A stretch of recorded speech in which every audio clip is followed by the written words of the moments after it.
As you guys see, these buildings. And this is the back in the hotel of Manila Marriott we are staying. There's a golf club over here. It's a pretty nice and big place. So anyway, I am going to tell you, there almost 6 days. We have fun. I have fun visiting my sister and my brothers and visiting my nephew, nieces, and everything. And just, I didn't even got to wander around just besides going back and forth to the market. That's it. And then go to my brothers. I didn't even get to stay overnight with my other siblings where I usually stay, my sister, my older sister, because his kids is already grown up, same age as my son, so they were able to socialize and everything. So they're the same age as my son. That's why he loves to stay there with my youngest brother. So anyway, I have fun over there, and then now we're back to Manila. I brought my four nieces grown up. That's my son socialized with. So I brought them with me, and they stayed overnight, and so we were able to do a little bit shopping and wanders around. So yeah, that's it. And then now, my son and I were getting ready to go back to the United States, and yeah, he's pretty much excited. And I think he lost a lot of weight because of the foods in the islands, and also his face got cleared also. Uh, yeah, I think that salt water from the island cleared up his face. So anyway, yeah, that's all. Like I said, if you see the room, it's messy because we're getting to go back to America in a few hours. So that's all we did. Basically, just visit my siblings. That's all it is. I enjoyed saying them, and of course now I'm broke. So Timmy, what do you think about Philippines Right. and about the Filipino culture, especially for the poor people? You see in the island, the city in Bataan, and then the airports when you come out the airports. Well, I noticed the people on your island they listen to a lot of Latino music. So Mm-hmm. not I don't remember what the word for that is, but Latinized I think is what I'm looking for.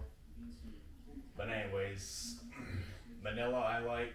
Now, but how about the life over there, the lifestyle, the life, how they On Bere Island, in the island in San Antonio, where I am, where I born. uh, I did I did like the ocean, but I kind of got tired of eating fish and rice every day, literally almost every day. Mm-hmm. It kind of sucks I didn't get to try the lechon, the that whole pig cooked over a fire. Mm-hmm. I got For those of you watching, I got sick. I got sick on an undercooked fish that day, so I couldn't really eat Mm-hmm. the lechon. Hold on. Oh The yeah. lifestyle in the island. As I was saying, I didn't get to try the lechon because I got sick on undercooked fish and also coconut wine. Uh, I did try sea turtle meat there. That was pretty good. It tastes like chicken, but you could still taste a bit of seafood in there too. You can still get some kind of a fishy taste from sea turtle. But How about uh, how about the people, how do you feel their work in being if you're living there and they're only farmers and fishing men, and how do you feel, what do you think, how the life is, how hard do you think the life there? Very. Very hard. Mm-hmm. Yeah, yeah. There was no running water on the island unless you count like one of those pump wells where you just pump the water And out of the flush it ground. and get a bucket. Oh yeah, toilets there they don't flush. So you wanna if you wanna flush the toilet, you gotta dump a bucket of water in there. Yeah. But and that was the same thing in Bataan too. So Yeah, because that's only for oh, and there was no toilet paper on the island, so they usually just take a little tabo, which is like a little cup with a handle on it. So you just take that and then just take some soap and then you just wash yourself there. yeah.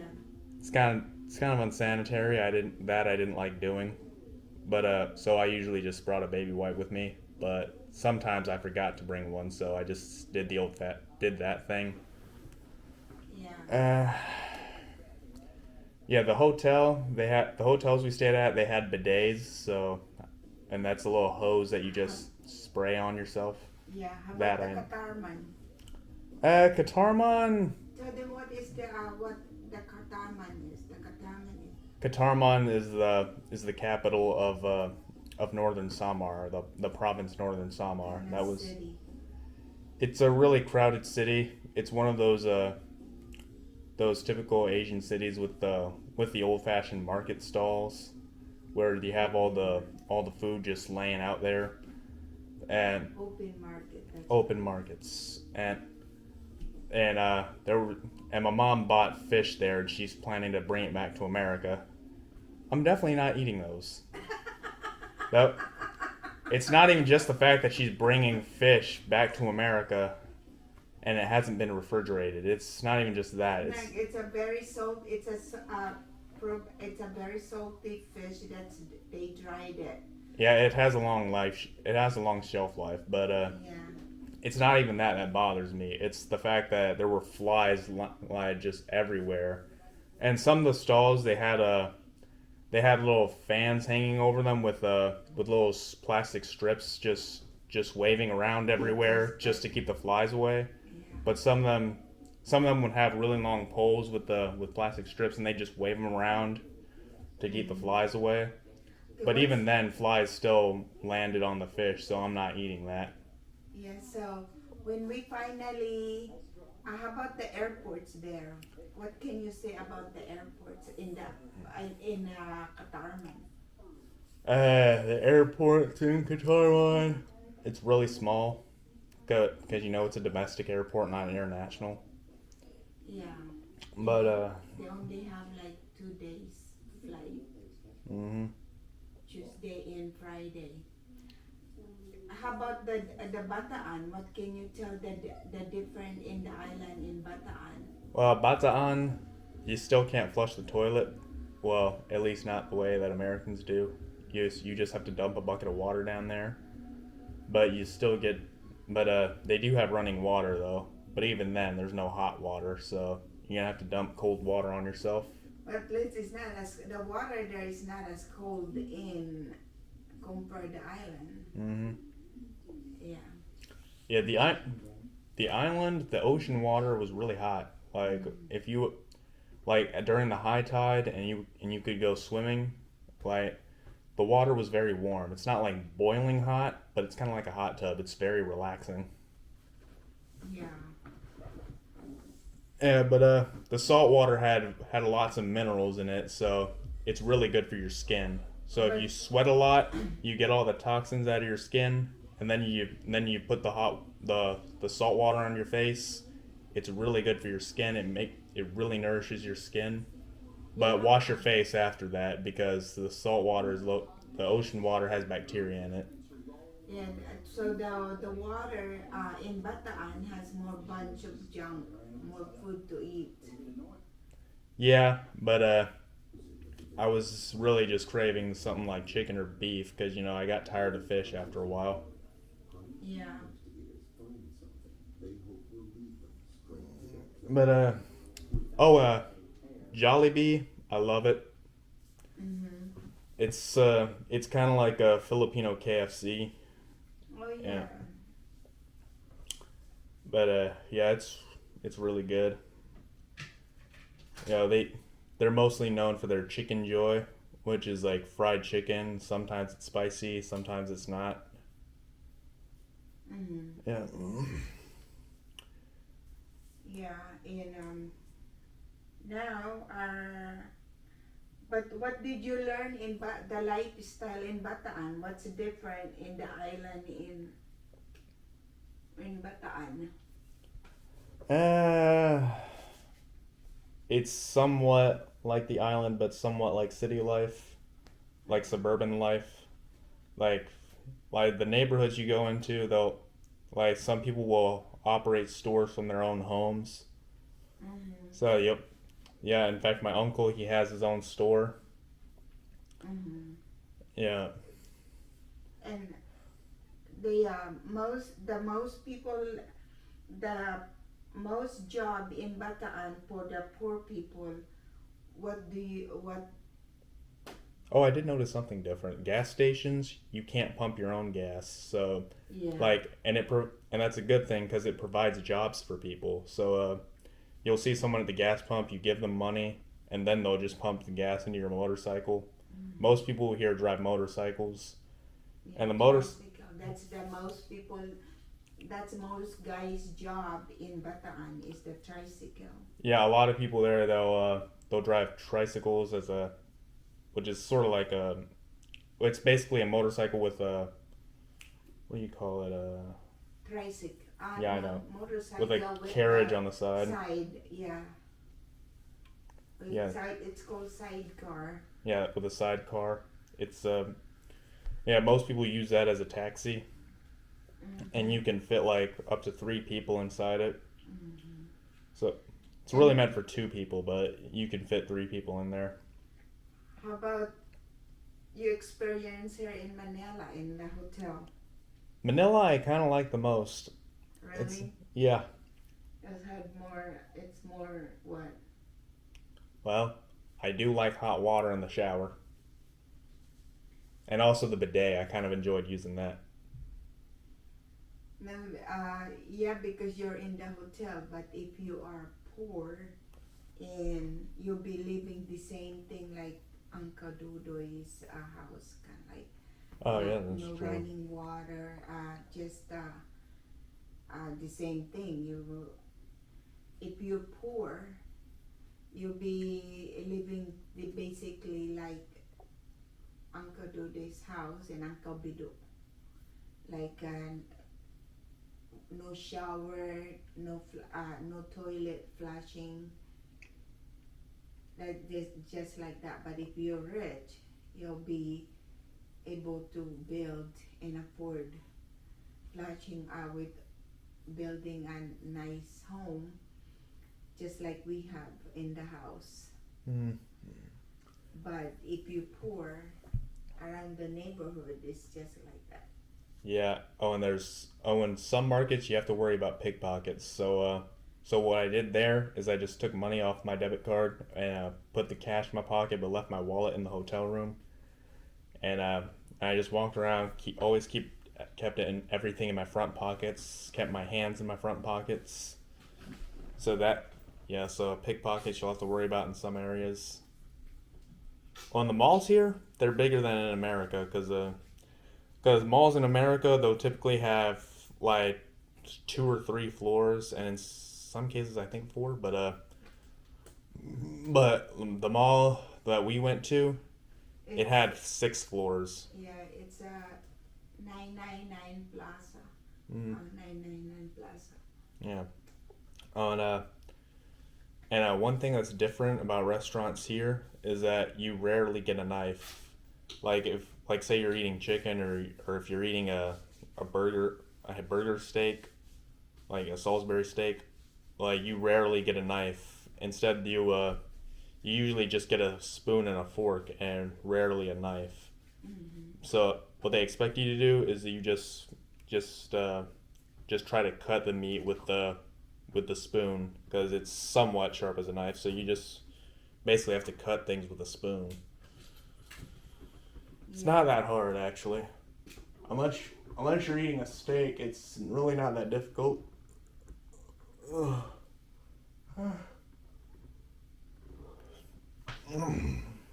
So,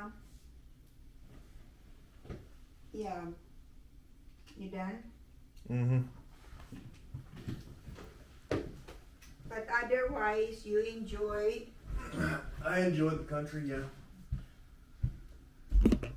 How about the people here? They're very Their friendly. his hospitality. Yeah, they're very friendly. I've noticed they have that a lot of them are very fascinated by foreigners, especially Americans. And like one of like we went to a restaurant once and oh wait no it was at this electronics store when we were buying my aunt a phone, and he asked me a lot of questions about America. Oh yeah, I remember that guy. Well, yeah, also a lot, and also someone at a restaurant did the same. Oh, And okay. oh, and this one time I was walking around with my cousins and a couple of her friends, and we walked by a house, and this little kid said, "Hi, foreigner." The other kids say hi, foreigner. Yeah. At least he didn't call you hi, Joe. Hi, That Joe. yeah, that's mostly back when 1989. That's most Filipinos nicknames with foreigners. Hi, Joe. Everyone call if you walk in the street, they'll call you hi, Joe. Is that like the N word? No, no, that's just like I guess that's just nickname with this Filipino nicknames with all those foreigners. They call it "Hi Joe," like that. So, other than that, you have fun. Yeah, pretty much. How about your aunt and your uncles? Did you how? What do you think about them and your cousin? They're pretty fun. My uncle Dodo, he kind of reminds me of me at times because when he eats chicken, he'll clean the bones off. Like he'll take every bit of meat off the bone, and I do that same thing. So, oh, he's Yeah. also kind of a party crasher. He'll dance like at the at the festival on Berry Island. He was like me and him just started dancing weirdly around my mom. And, so. So he's yeah, you and Uncle Dodes is a party crusher. Yeah, I forgot how to dance Latin dances, so and Yeah. I wasn't gonna dance with any of the girls there because I have a big family living on a small island, so I'm not gonna dance with anyone there. Yeah. Yeah, I was afraid. I've heard a lot of Filipinos, they start flirting with some girl in the Philippines and then later find out that it's a cousin. Yeah. Like they're just hitting on them. Yeah. Like she gets what I mean. Yeah. That So how about happens to a lot of Filipinos, so I didn't want to try anything. so how about your your aunts and uncle's house? Uh, I like Uncle Dodo's house better than the one on Berry Island. Yeah. But Uncle Mandoy, he seems pretty fun. He's always dancing whenever there's music around, and sometimes he'll do a dance weirdly to get laughs. But yeah, I remember dancing around with him, and Uncle Dodo's son, he does the same thing. So we call him Mandoy Junior. Yeah. Yeah. Oh, Yeah. I know. Dode's son Mama, I know he misses me because the other day, someone told me that he woke up crying and looking for me. So Yeah, he was looking for you. Said, "Where is Amy? Where is Amy?" yeah, he calls me Imi. Yeah, because he's only 2 years old. He can't pronounce your full name yet. But yeah, He's really that's smart though. very He smart. understands English and Tagalog already. Like Yeah. he'll respond to me more if I speak in English. Yeah, because he won't respond to you if you speak to him in Tagalog. He'll understand you when you speak to him in English. Yeah. He's more likely to respond if you speak to him in English, but he'll Yeah. reply in Tagalog. Yeah, so that's it, guys. Now we're getting ready for to go back in the United States. So this is our room. Yeah, we're staying here in Manila Marriott Hotel. Um, as you guys see, it's messy because we are getting ready back home. Uh, one of one of my yeah, they make coconut wine on the island. It's called tuba. They were at the market. There were flies everywhere, and some of them were sitting right on the fish. So I'm not gonna eat that. Yeah, but there were so many flies that some people would some of those. So ayan mga kalula. Um, Oh, and this one guy. so we are getting ready for to go back to America, and I'm just showing you guys where we are staying. We're in Manila City.